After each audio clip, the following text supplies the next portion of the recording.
नमस्कार बच्चों, आज हम आपको पढ़ाएंगे पाठ 8 भारत में राष्ट्रवाद का उदय एवं विकास। हमने बच्चों इससे पहले एक लेक्चर लिया हुआ है जिसमें हमने राष्ट्रवाद के बारे में बताया हुआ कि राष्ट्रवाद क्या है, राष्ट्र के बारे में बताया था कि राष्ट्र क्या है। राष्ट्र की अपनी एक भूमि होती है, राष्ट्र की अपनी एक सीमा होती है, राष्ट्र की अपनी एक भाषा होती है। हो सकता है कि राष्ट्र की एक भाषा नहीं अनेक भाषाएं हो, लेकिन एक भाषा जो बहुत मुख्य रूप से बोली जा सकती हो वो होता है। तो इस विचार को जो लोग मानते हैं, जो लोग जो है कि राष्ट्र हित में या राष्ट्र के कल्याण में जो सोचते हैं, उनको हम राष्ट्रवादी बोलते हैं। उस विचार को हम राष्ट्रवादी विचार बोलते हैं। आप देखिए सेना के प्रति हमारा कितना सम्मान है। सेना भी उतना ही राष्ट्रभक्ति है जितना एक सफाई कर्मचारी है, जितना एक बिजली का कर्मचारी है। वो भी राष्ट्र के निर्माण में कार्य कर रहा है, वो भी राष्ट्र को उन्नत बना रहा है। तो ये नहीं है कि जो सेना पे बॉर्डर पर लड़ रहा है वही राष्ट्र का जो है राष्ट्रभक्त सबसे बड़ा देश का है। हर व्यक्ति, हर पर्सन जो राष्ट्र के लिए कुछ ना कुछ योगदान दे रहा है वो क्या है, एक राष्ट्रभक्त है। तो हम देखिए राष्ट्रीयता की भावना का विकास कैसे हुआ। हम जानते हैं कि जब भारत में मुगल सत्ता समाप्त हुई, अंग्रेज सत्ता स्थापित हुई, तो अंग्रेज़ों ने भारत को अलग अलग क्षेत्रों में विभाजित करके रखा। तो उनका ये मानना था कि एक क्षेत्र को दूसरे क्षेत्र से लड़ाइए ताकि पूरे भारत का जो है एकीकरण ना हो सके और पूरा भारत जो है संगठित ना हो सके। लेकिन उनकी जो कुछ नीतियाँ थी या उनकी कुछ जो है कि योजनाएं थी, उससे क्या हुआ कि हर व्यक्ति को जो है समान रूप से धक्का लगने लगा। जो समस्या महाराष्ट्र में थी वही समस्या बंगाल में होने लगी, जो समस्या जम्मू कश्मीर में थी वही समस्या तमिलनाडु में होने लगी। तो इससे जब समस्याएं एक होंगी तो तमिलनाडु का व्यक्ति महाराष्ट्र के व्यक्ति से सहायता मांगे, महाराष्ट्र का व्यक्ति बंगाल से सहायता मांगेगा और बंगाल वाला जम्मू कश्मीर से सहायता मांगेगा। तो इस तरह से वो क्या होगा, भावनात्मक रूप से एक होगा कि भाई जब हमारी समस्याएं एक है तो हम मिलकर मुकाबला करेंगे। तो अगर महाराष्ट्र वाले को दबाएगा तो ये तीन जो है तमिलनाडु वाला और बंगाल वाला और वहाँ जम्मू वाला, ये तीनों जो है कि टूट पड़ेंगे अंग्रेज़ों पर। और अंग्रेज इतनी आसानी से हमें क्या करेंगे, दबा सकते हैं। फिर हमने देखा कि परिवहन ने जो है कि रेल ने किस तरह से भारतीय एकीकरण में योगदान दिया। फिर डाक संचार, टेलीफोन ने, समाचार पत्र ने, इन सब ने बहुत कुछ योगदान दिया। अब हम आज पढ़ेंगे कि नए बुद्धिजीवी वर्ग ने किस तरह से भारतीय एकीकरण में योगदान दिया। नए बुद्धिजीवी मतलब होता है जो थोड़ा पढ़ा लिखा हो, जो समझदार हो, जो तर्क वितर्क करता हो। क्योंकि जब भारत में अंग्रेज शासन कर रहे थे और जब भारत अंग्रेज को छोड़ के चले गए, तो भारत की केवल और केवल 16% जनसंख्या पढ़ी लिखी थी। तो आप ये अनुमान लगा सकते हैं कि कितनी बड़ी जनसंख्या अनपढ़ भारत की थी। 84% लोग जो है अनपढ़ थे भारत में। तो उनको समझाने के लिए ये जो 16% लोग थे, यही जो है कि एक वर्ग ऐसा था जो ये समझता था कि भाई जो अनपढ़ है उसके लिए सुबह हमको क्या खाने को मिल जाए और शाम को क्या खाने को मिल जाए, हमारी दिनचर्या बेहतर तरीके से चलती रहे, उसको राष्ट्र वगैरह के बारे में बहुत कुछ मतलब नहीं होता है। लेकिन जब लोग हर जो है कि जो पढ़ा लिखा है, जब वो समझाता है चीज़ों को, जब वो बताता है कि तुम्हारे यहाँ जो तुम्हारा पैसा तुम्हारे पास नहीं इकट्ठा हो रहा है उसका कारण अंग्रेज हैं, तुम्हारा अधिकांश पैसा लूट के लेके चले जा रहे हैं, तो एक किसान भी सोचने पर मजबूर हो जाता है कि वास्तव में अगर हमारी अपनी सरकार होती और खेती पर अगर टैक्स नहीं लगता तो हमें क्या होता, हमारा जो है कि जो अनाज होता वो हमारा अनाज होता और हम उसके मालिक होते। तो हमारा जो है कि जो हम भूखमरी से पीड़ित हैं, जो हमारा कुपोषण हो रहा है, जो हमारी बदहाली स्थिति है, उसके लिए कौन जिम्मेदार है, अंग्रेज जिम्मेदार हैं। तो ये कौन बुद्धिजीवी वर्ग जो था वो समझा रहा था लोगों को, जो पढ़ा लिखा था, जो समझदार था, जिसका संपन्न परिवार के थे, वही लोग जो है भारत में समझाने के लिए आगे बढ़े कि आपका हित ही राष्ट्र हित में है, अतः राष्ट्र को पहले रखिए और आप अपना हित बाद में रखिए। जब राष्ट्र स्वतंत्र होगा तो आप भी स्वतंत्र हो जाएंगे। तो नए बुद्धिजीवी वर्ग ने क्या क्या किया, देखिए इसमें कौन थे नए बुद्धिजीवी लोग। प्रायः कनिष्ठ प्रशासक, वकील, डॉक्टर, अध्यापक इत्यादि थे। ये लोग पढ़े लिखे वर्ग थे। इनमें से कुछ लोग इंग्लैंड में भी शिक्षा प्राप्त कर चुके थे। भाई कुछ लोग इंग्लैंड में जाके, जिनके पास पैसा था, जिनके पास दौलत रहा है, वो जाए इंग्लैंड में भी शिक्षा ग्रहण के लिए, जैसे सरदार वल्लभ भाई पटेल, पंडित जवाहरलाल नेहरू आप चली हैं, आप नाम ले ला तुम, महात्मा गांधी जी के, ये सब कहाँ इंग्लैंड में जाए पढ़ के फिर भारत में आए कि वकालत शुरू कैलन, फिर जो हो ये आंदोलन शुरू कैलन। तो ये सब यह लोग जो हो वो पढ़ के कैलन। तो पढ़ाई के मतलब का हो? पढ़ाई के मतलब वैचारिक तोहार जो हो विचार तोहर खुल जाए, तोहार सोच खुल जाए, तोहार दिमाग खुल जाए, ये का अच्छा हमरे लिए, का बुरा हमरे लिए हो। अगर तोहरे में तोहार पढ़ाई इतनी क्षमता ना डेवलप कर पावत हो कि तू ये सोच सका कि हमरे लिए अच्छा का हो और हमरे लिए बुरा का हो, तो तोहार पढ़ाई जौन हो कि ऊ खाक हो जानला, कौनो अर्थ के ना हो, कौनो जौन हो कि उद्देश्य के ना हो। तो उन्होंने वहाँ इन राजनीतिक संस्थाओं की व्यवस्था भी देखी थी। अब जब ये गांधी जी, नेहरू जी, वल्लभ भाई पटेल वगैरह जब लोग पढ़ने गए विदेशों में, तो उन्होंने देखा कि यार हमारे यहाँ भी जो है लोकतंत्र है, ये चुनाव करवाते रहते हैं अंग्रेज, और चुनाव जो है कि अलग तरीके से करवाते हैं, जबकि इंग्लैंड में चुनाव बड़े बेहतर तरीके से संपन्न हो रहा था। फिर और संस्थाएं देखते हैं लोग, तो वो कहते हैं हमारे यहाँ क्यों व्यवस्था नहीं होनी चाहिए, ये इंग्लैंड ही क्यों अपने यहाँ व्यवस्था किया हुआ है।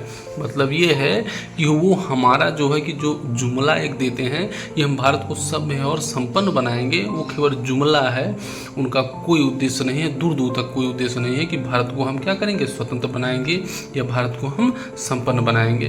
तो इस तरह से आप देखेंगे आगे, यहाँ लौटने पर उन्हें यह अनुभव हुआ कि उनके मौलिक अधिकार शून्य के बराबर हैं और वातावरण में दासता ही दासता है।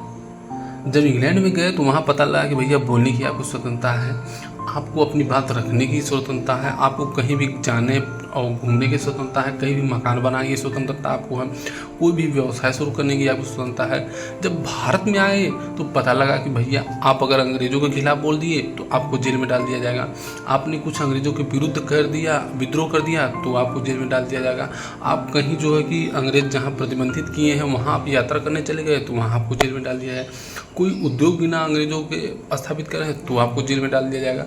कहने का आशय यहाँ तो दासता का वातावरण था, यहाँ अधिकार माने जीरो था, लोग जानते ही नहीं थे कि हमारे अधिकार क्या होते हैं। लोग दासता में, क्योंकि मुगल जब सत्ता थी तो लोग क्या है कि राजा को सबसे अपना जो है कि मान लीजिए एक प्रकार से वो ईश्वर मानते थे, और उनका ये मानना था कि जो वो कह रहा है वही सत्य है, इसके अलावा कुछ सत्य नहीं है, हमारा कोई अपना विवेक नहीं है।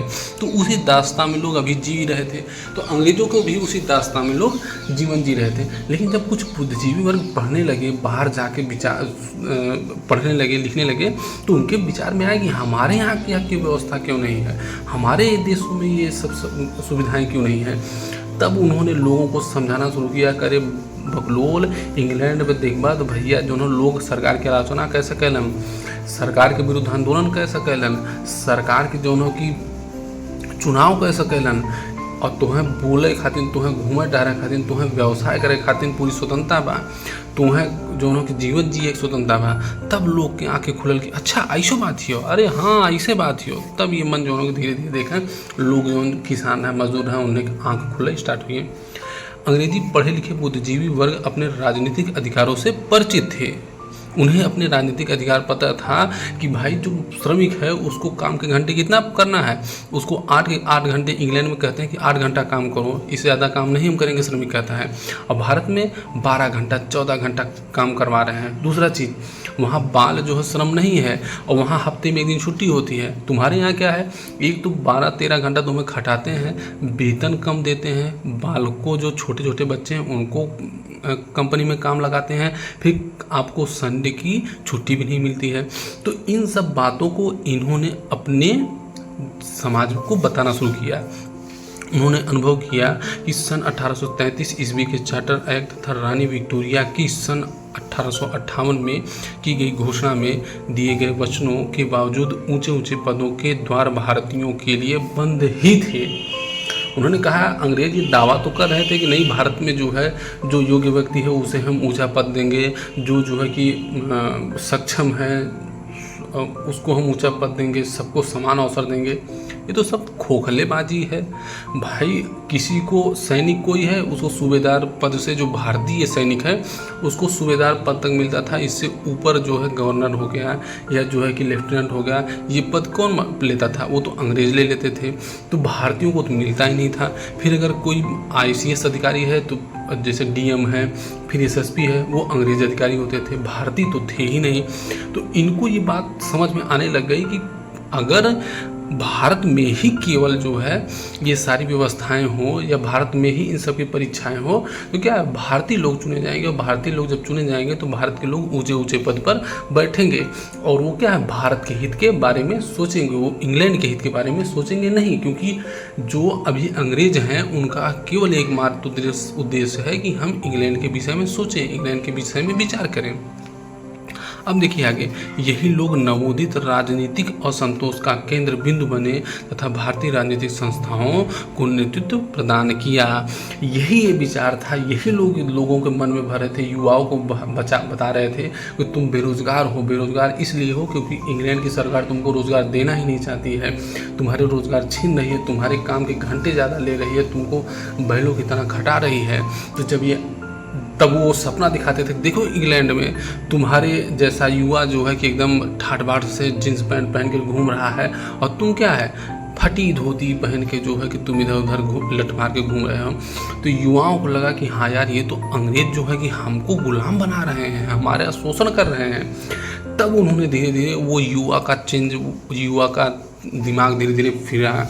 क्योंकि क्रांति जो है युवा वर्ग ही कर सकता है, जिसमें जवानी है वही क्रांति कर सकता है, बूढ़े क्रांति नहीं कर सकते।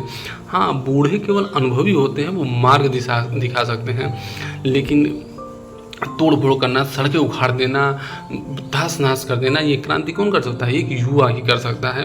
तो आप देखेंगे कि ये जब ये बात उनके दिमाग में धीरे धीरे बैठने लग गई तो वो धीरे धीरे संगठित होकर कह रहे थे कि नहीं, हमारा क्षेत्र नहीं, हमारा राष्ट्र होना चाहिए।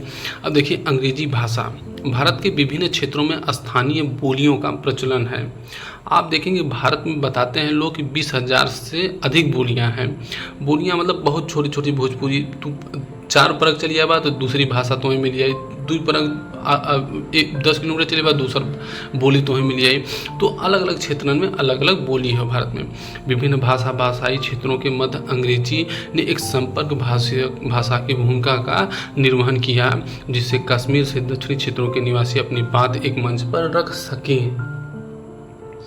भाई अलग अलग, जैसे तेलुगु अलग बोला तो क्यों, तमिल अलग बोले वाले हैं, कन्नड़ अलग बोले वाले हैं, भोजपुरी अलग। अब अच्छा एक ही हमें बतावा कि ऐसा अगर कोनो एक भाषा हो जवन भोजपुरी वाला भी समझ ले, तमिल वाला भी समझ ले, तेलुगु वाला भी समझ ले, कश्मीर में बैठल व्यक्ति भी समझ ले, गुजराती भी समझ ले, तो ऐसन भाषा अंग्रेज इतना बढ़ावा दिलन अंग्रेजी के कि अंग्रेजी जो है प्रमुखता से लोग जो है कि समझे शुरू कर दिलन। हिंदी तो बहुत अच्छी लोग समझें, लेकिन अंग्रेजी के भी बराबर समझे लगन। आप देखा जो हो जितना भी थोड़ा सा दक्षिण भारत के राज्य हैं, तमिलनाडु, तेलुगु, ये देखा तो अंग्रेजी जो है बड़ा अच्छा समझे लेना, बोले लेना। तो ये ऐसा काहे हो, काहे से कि उन्हें जाना था कि उत्तर भारत के लोग भी अंग्रेजी समझ ली हैं और बोल ली हैं, लेकिन हिंदी के हमेशा का प्राथमिकता दिहल गई कि हिंदी जो हो भाई सब लोग समझें, बोलें और बतियाएँ। तो ये नाते आप देखें कि अंग्रेजी भी जो हो कि जो विविधता भारत में रहा है, भाषा के अलग अलग, जैसे तेलुगु वाले तमिल के ना समझें और तमिल वाले मराठियन के भाषा ना समझें, तो अंग्रेजी जो हो कि इन सब की एक संगठित कैल है। तो उन्हें अंग्रेजी में तमिल वाला भी बात कर ले और मराठी वाला भी बात करे तो दोनों समझ आए। तो यह तरह से अंग्रेजी भाषा भी का कैल एकीकरण में योगदान दिल है। और ऐसे का भैल कि मंच से जो तमिल के लोग जो रहे राजनीतिक सुधारक रहे उन्होंने अपन भाषण देना। फिर देखिए, भारतीय समाचार पत्र एवं साहित्य की भूमिका। भारत में राष्ट्रीय भावना के विकास में भारतीय समाचार पत्रों एवं साहित्य की महत्वपूर्ण भूमिका रही। बच्चों देखा जैसे कहा हो कि समाचार पत्र हो, अब जैसे का भैल कि तमिलनाडु में कौनो घटना घटिल कि मैं जो न कि किसान विद्रोह कह दिलन कि हम लोग लगान ना देव। अब इस सूचना कैसे पहुँचे कि उत्तर प्रदेश में पहुँचा है, कैसे गुजरात में पहुँचा है, तो इस समाचार पत्र के माध्यम से पहुँचे कि वह सूचना भी लोग पढ़ें। हाँ, आज जैसे सवेरे ना न्यूज़ पढ़ते हैं कि आज जो है तमिलनाडु के किसानों ने लगान देने से मना कर दिया। तो बड़ा लोग खुश हुए कि अच्छा, अरे बहुत अच्छा काम कैलन, ये साहसी काम कैलन जो तमिलनाडु के लोग। हमहू लोगन सारे अगर अंग्रेज हमसे लगान ज़्यादा मंगे तो हमहू लोगन ने दिया जाए, हमहू लोग उन्हें कितना विद्रोह कर जाए। तो इसे का भल कि बिना गए और बिना सुने बिना जाने खाली बस न्यूज़पेपर पढ़ के जो ना देखा कैसे मानसिक रूप से या कैसे वैचारिक रूप से उत्तर प्रदेश वाला तमिलनाडु के किसान से जुड़ियल। यही बोलेलन का एकीकरण, यही बोलेलन राष्ट्रवाद, यही बोलेलन जो न कि एकता के भावना उपजय शुरू होइल। फिर दिखा के फिर जो साहित्य, भाई तमिलनाडु में कोनो बहुत बढ़िया साहित्य लिखत हो, कोनो उत्तर प्रदेश में साहित्य बहुत अच्छा लिखत हो, तो ओकर साहित्य तमिलनाडु वाला पढ़त हो, दुख दर्द पढ़त हो, और तमिलनाडु वाले के दुख दर्द के उत्तर प्रदेश वाला पढ़त हो। तो ओसे भी का भइल, उन्हें जुड़ाव होइल, वैचारिक जुड़ाव होइल। तो वैचारिक जुड़ाव होइल तो उ जो लोग तमिलनाडु के संस्कृति जाने लगे, तमिलनाडु के कल्चर जाने शुरू कैले। तो इसे कहा भाई कि वैचारिक रूप से एकीकरण होए लगल। जब वैचारिक रूप से एकीकरण हुई तो तुहर आर्थिक रूप से एकीकरण हुई, आर्थिक रूप से सामाजिक रूप से एकीकरण हुई, हर तरह से एकीकरण हो चली आई। इनके द्वारा भारतीयों ने देशभक्ति की भावना का आधुनिक आर्थिक सामाजिक एवं राजनीतिक विचारों का प्रचार किया।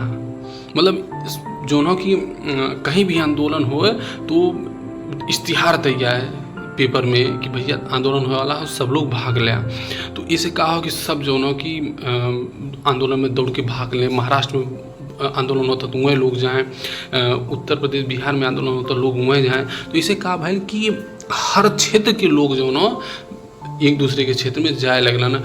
इसे कहा कि संगठित हुए शुरू होइलन। तो एक जोन पहले रहा कि नहीं हम तमिल ही तमिलनाडु के बात बोलब, तमिलनाडु के हमार भावना तमिलनाडु में ही जौन कुछ हुई तो अच्छा हुई। लेकिन जब ई हुई भैया नहीं सभी पूरे भारत के नेता एक मंच पे बोली हैं, एक मंच पे अपन भाषण दी हैं, तो इसे कहा भैल कि एक अखिल भारतीय चेतना जगह स्टार्ट हुई। तो इसे कहा भैल कि राष्ट्रवाद पनपे स्टार्ट हुई। इन राष्ट्रवादी समाज पत्रों में संवाद कौमुदी, सोम प्रकाश, बंगबंधु केसरी, हिंदू तथा अमृत बाजार पत्रिका आदि प्रमुख हैं। इन सब ने क्षेत्रीय भाषाओं में अपने समाचार पत्र दिए ताकि छोटा से छोटा व्यक्ति भी पढ़ ले और गरीब से गरीब भी व्यक्ति पढ़ ले, ताकि उसको ये समझ में आए कि देश में हो क्या रहा है। इसीलिए कहते हैं कि समाचार थोड़ा पढ़ा करिए। समाचार क्या होता है कि आपको जगाता है, आपको झकझोरता है कि तमिलनाडु में ये घटना हो गई, तो आप सोचेंगे कि अरे तमिलनाडु में कैसे ये घटना होगी, हो हमारे साथ भी हो सकती है ये घटना। तो आप तमिलनाडु के लोगों से मिले तो नहीं हैं, लेकिन फिर भी वैचारिक रूप से आप उनसे जुड़ जाएंगे, आप उनका समर्थन कर देंगे कि हाँ भाई ऐसा होना चाहिए, ये गलत उनके साथ हो रहा है। तो इन पत्रिकाओं ने ये काम किया। इसी प्रकार साहित्य रचनाओं में आनंदमंड, भारत दुर्दशा, गीतांजलि आदि ने भारत राष्ट्रीय भावना जगाने में महत्वपूर्ण भूमिका निभाई। इन सब जो साहित्यिक आनंदमठ है, इसमें जो है सन्यासी विद्रोह का जो है कि बारे में बताया गया। भारत दुर्दशा में से भारत की क्या क्या समस्याएं हैं बताया कि किसान, तमिलनाडु के किसान अलग ही ऐंठ में है, गुजरात के किसान अलग ही ऐंठ में है, बंगाल का किसान अलग ही ताव मारे हुए है, पंजाब का किसान अलग ही कह रहा है कि हम लठ काट देंगे। तो उन्होंने बताया कि ये भारत की दुर्दशा है, अगर किसान एक हो जाएं तो क्या होगा, समस्याएं तो सबकी बराबर हैं, और बराबर है तो अगर सब संगठित हो जाएंगे तो सबकी समस्याएं अंग्रेज को सुननी पड़ेगी। जब एक एक करके आप आवाज़ उठाएंगे तो अंग्रेज आपको कूटेंगे भी और मारेंगे भी, और अगर आप संगठित होकर आवाज़ उठाएंगे तो 10 को मारेंगे, लेकिन आपके पीछे 20 खड़े होंगे तो अंग्रेज उनको दबा नहीं पाएंगे। तो ये सब भी बातें क्या कर रही थी, एकता को मजबूत कर रही थी। अंग्रेज शासकों का नस्लीय दम्भ, एक चीज़ और था, दम्भ मतलब होता है कि गौरवान्वित होना कि हम अंग्रेज हैं, हम जो है आर्य नस्ल के हैं, हमारा रंग गोरा है, रंग गोरा होने के कारण हम काले लोगों पर क्या करेंगे, शासन करने आए हैं। तो भारतीयों को लगा कि ऐसा क्या मूर्ख तुम में है कि हम में नहीं है। तुम ससुरा जितना बढ़िया इंग्लिश बोल लेते हो उतने बढ़िया इंग्लिश हम बोल लेते हैं, जितना बढ़िया तुम इंग्लिश समझ लेते हो उतना बढ़िया हम समझ लेते हैं, जितना तुम्हारी प्रशासनिक क्षमता है उतना हम में भी है। तो तुम काहे के गोरे हो कि इतना गुमान कर रहे हो। और हमने तो ये आज की दुनिया में आधुनिक समय में आज़ादी के बाद ये हमने बता दिया कि स्पेस क्षेत्र में, अंतरिक्ष क्षेत्र में जितना भारत आगे है, इंग्लैंड फिंगलैंड तो हवा में उड़ गए। स्पेस टेक्नोलॉजी भारत की इतनी बेहतर हो गई है, इतनी बेहतर हो गई कि अमेरिका भी आता है कि भैया हमारे सैटेलाइट आप छोड़ दीजिए, तो हम आज वो देश बन गए हैं। अब भारतीयों को लगा कि यार ससुरा तुम्हें ऐसा क्या नया चीज़ है कि तुम जो है कि एकदम दम्भ भरते हो, गर्व करते हो कि नहीं हम गोरे हैं तो शासन करेंगे। भारत में राष्ट्रीय भावनाओं के विकास का एक महत्वपूर्ण कारण अंग्रेजों की जातीय श्रेष्ठता का दम्भ था। भारतीय यूरोपीय लोगों के क्लबों में नहीं जा सकते थे क्योंकि ये कहते थे कि अंग्रेज जो क्लब उनका था, जो आज के रेस्टोरेंट जैसे बोलते हैं, वहाँ पर भारतीयों को बैन होता था। वो कहते थे कि dog and Indians not allowed, मतलब कुत्ते और भारतीयों की तुलना सोचिए कि कुत्तों से करते थे। वो कहते थे कि दोनों नहीं अलाउ है। यही बात जो है डॉक्टर सूर्यसेन को खटक गई। उन्होंने बता रहा हूँ कि बंगाल में एक पहाड़ी ताला नाम था, वहाँ पर जो है कि आक्रमण करके उसको ध्वस्त कर दिया था कि ससुरे हमको जो है कि कुत्तों से हमारी तुलना कर रहे हैं, भारत में खा रहे हैं, भारत की चीज़ खा रहे हैं, भारत में रह रहे हैं, और ससुरे हमको ही अपने क्लब में नहीं घुसने दे रहे हैं। तो ये भावना उनको क्या कर रही थी, एक कर रही थी। उन्हें गाड़ी के उस डिब्बे में यात्रा की अनुमति नहीं थी जिसमें यूरोपीय यात्री जा रहे हों। मतलब रेलगाड़ी में भी अगर फर्स्ट क्लास एसी का है तो वहाँ भारतीय नहीं जा सकते थे। यूरोपीय यात्री जहाँ यात्रा कर रहे हैं भारतीय नहीं होते थे, उनके लिए वो जनरल बोगी थी जहाँ पर 20 लोग हों, बस केवल मुड्डी आपकी दिख रही हो और उस पूरा शरीर पता नहीं कहाँ होता है। तो ऐसे क्लास में भारतीयों को यात्रा करने के लिए बोलते थे कि भैया तुम्हारा यही स्थान है, यही तुम यात्रा करो। आर्थिक राष्ट्रवाद क्या होता है बच्चों, कि जब अर्थव्यवस्था क्या होती है कि एक दूसरे से जुड़ जाए। कि महाराष्ट्र में, अगर हमारे यहाँ जैसे महाराष्ट्र में क्या है कि बहुत अच्छा कपास होता है। अब हो सकता है कि उत्तर प्रदेश में कपास ना हो सकता है कि कपास का उत्पादन बहुत अच्छा तमिलनाडु में ना हो, लेकिन जब कपास हमारे तमिलनाडु के लोग मंगा लें कि भैया हमको कपास दे दीजिए, तो वो हमारे तमिलनाडु के यहाँ पहुँच जाता है और महाराष्ट्र का कपास जो है कि उत्तर प्रदेश में पहुँच जाता है। तो इससे क्या हुआ, अब महाराष्ट्र के लोग कहेंगे कि भैया गेहूँ हमारे लिए नहीं, हमारे पास नहीं होता, तो उत्तर प्रदेश वाले कहेंगे कि ले भैया तुम्हें गेहूँ दे देते। तो एक ही बोले ना, आर्थिक एकीकरण, जब पूरे राष्ट्र के अर्थव्यवस्था गुत्थी में गुथिया है, एक दूसरे पर निर्भर हुई है। तो अंग्रेजों की पक्षपातपूर्ण आर्थिक तथा राजस्व नीति की प्रक्रिया के रूप में भारत में राष्ट्रवाद का उदय हुआ। ये जो राजस्व संग्रह की नीतियां थी, इसी से तो क्या हुआ, राष्ट्रवाद का जन्म हुआ। 19वीं शताब्दी के पूर्वार्ध में इंग्लैंड औद्योगिक क्रांति का नेता था और उसे अपने सस्ते कच्चे माल तथा तैयार माल के लिए एक मंडी चाहिए थी। इंग्लैंड, हमने बताया था बच्चों, पहले जो अध्याय पढ़े होंगे उसमें हमने बताया था कि इंग्लैंड ये चाहता था कि भारत जो है कच्चा माल हमको दे, कपास से कपड़ा ना बनाए, हमको कपास केवल दे, हमको जो है कि सन केवल दे, हमको जो है कि नील दे, हमको चाय दे, हम वहाँ से पैकेजिंग करेंगे, हम वहाँ कपड़ा बनाएंगे, हम चीज़ बना के फिर भारत में ला के बेचेंगे, तो भारत एक बड़ी मंडी हो जाएगी। इस तरह से भारत की सभी आर्थिक नीतियाँ, कृषि, उद्योग, वित्त, शुल्क, विदेशी पूंजी निवेश, विदेशी व्यापार, बैंक व्यवसाय इत्यादि अंग्रेजी अर्थव्यवस्था को बनाए रखने के लिए गठित की गई। मतलब कि ताकि अंग्रेजों के लाभ में हो, अंग्रेजों के हित में हो, इन सब व्यवस्थाओं को बनाया गया।